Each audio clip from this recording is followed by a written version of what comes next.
ninguém é mais irremediavelmente escravizado do que aqueles que acreditam falsamente que são livres.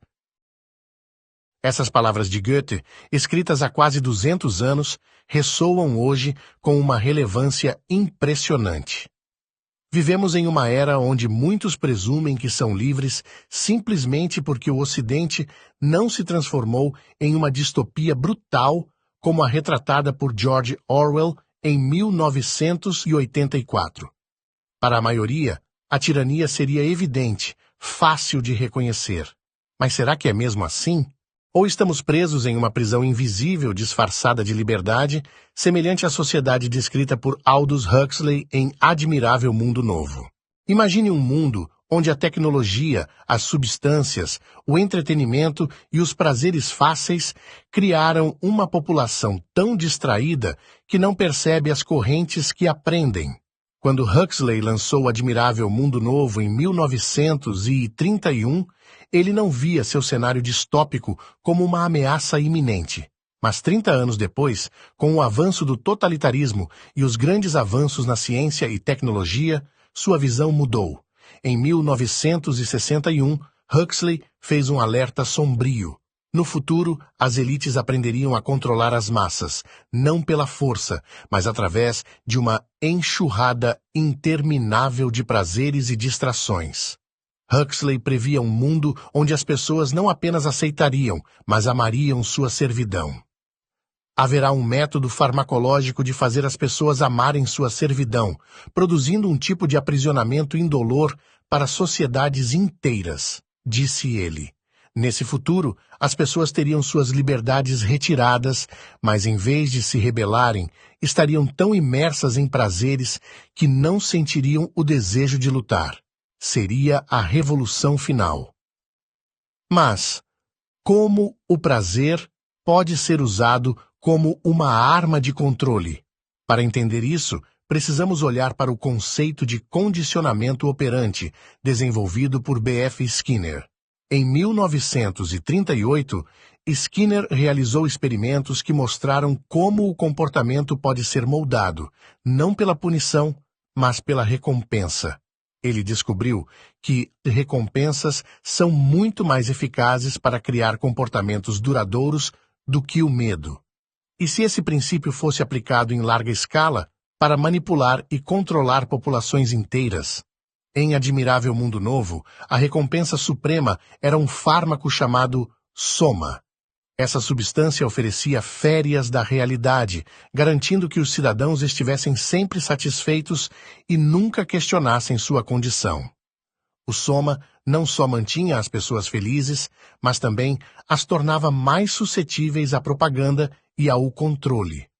A gratificação sexual irrestrita e o entretenimento incessante também desempenhavam um papel crucial em manter a população distraída, impedindo-a de perceber a realidade de sua servidão. Hoje, os paralelos com nossa sociedade são perturbadores. O soma pode não existir, mas temos distrações modernas como as redes sociais, psicoativos, libertinagem e alguns tipos de entretenimento. Estamos constantemente imersos em prazeres que consomem nossa atenção, nos tornando incapazes de questionar ou resistir. A pergunta que fica é: até que ponto essas distrações são deliberadamente impostas a nós? E até que ponto somos voluntários nessa busca por prazer e conforto? Enquanto continuarmos trocando nossa liberdade por comodidades imediatas, o tipo de condicionamento social que Huxley advertiu só se tornará mais sofisticado. As tecnologias avançam, e com elas, novas maneiras de prever e controlar o comportamento humano. Será que seremos capazes de resistir a essa manipulação? Ou, pior ainda, desejaremos resistir? Se as tendências atuais continuarem, a humanidade pode se dividir em dois grupos: aqueles que abraçam sua servidão prazerosa e aqueles que escolhem resistir, lutando não só por sua liberdade, mas por sua humanidade. Como disse Frederick Douglass, ex-escravo e defensor da liberdade, quando um escravo se torna um escravo feliz, ele efetivamente renunciou a tudo o que o torna humano. A liberdade nunca foi tão ameaçada.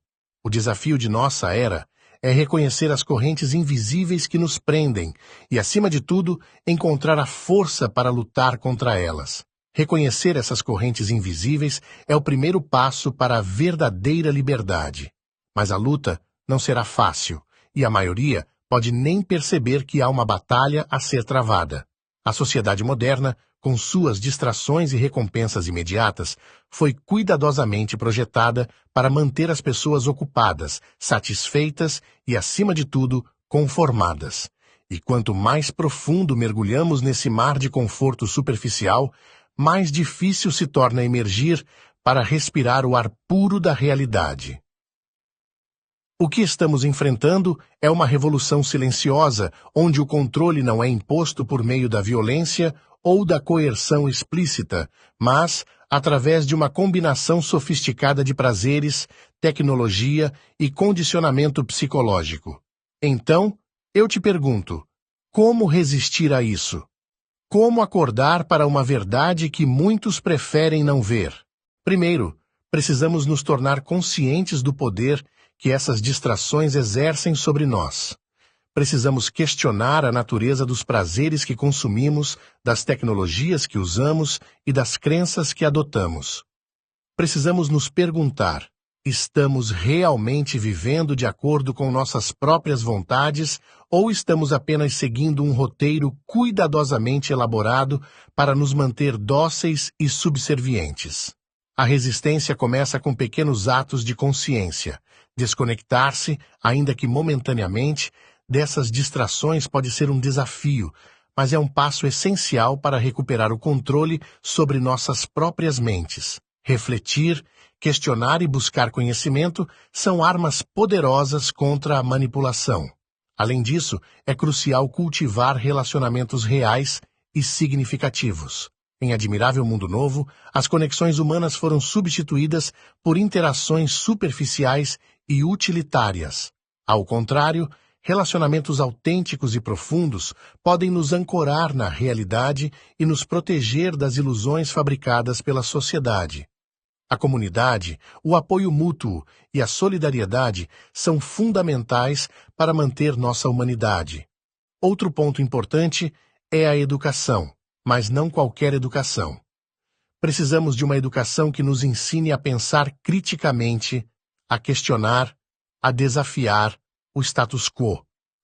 Um sistema educacional que não apenas nos prepare para o mercado de trabalho, mas que nos prepare para a vida, para sermos cidadãos conscientes e engajados, capazes de resistir às forças que tentam nos moldar. Por fim, devemos ter coragem. Coragem para enfrentar as verdades desconfortáveis, para desafiar as normas e para resistir às tentações que nos puxam de volta para o conforto da servidão prazerosa. A liberdade exige sacrifícios e muitos preferem não pagar esse preço. Mas para aqueles que valorizam sua humanidade, para aqueles que reconhecem o valor da liberdade, não há outra escolha. Como Huxley nos advertiu, o futuro pode nos trazer uma forma de controle silencioso e sem lágrimas, onde as pessoas se sentem livres, mas estão, na verdade, profundamente escravizadas. Se não tomarmos cuidado, podemos nos encontrar presos nesse pesadelo suave e sedutor. Mas a boa notícia é que ainda temos escolha, ainda podemos resistir. Ainda podemos lutar por uma sociedade onde a liberdade não é apenas uma ilusão, mas uma realidade. Essa luta não é apenas por nós mesmos, mas pelas gerações futuras. O legado que deixarmos para nossos filhos e netos será definido pelas escolhas que fazemos agora. E se escolhermos a liberdade, talvez possamos evitar o destino sombrio que Huxley e outros visionários temeram. Afinal, como a história nos mostra repetidamente, o poder de uma ideia, quando abraçada com convicção e coragem, pode transformar o mundo.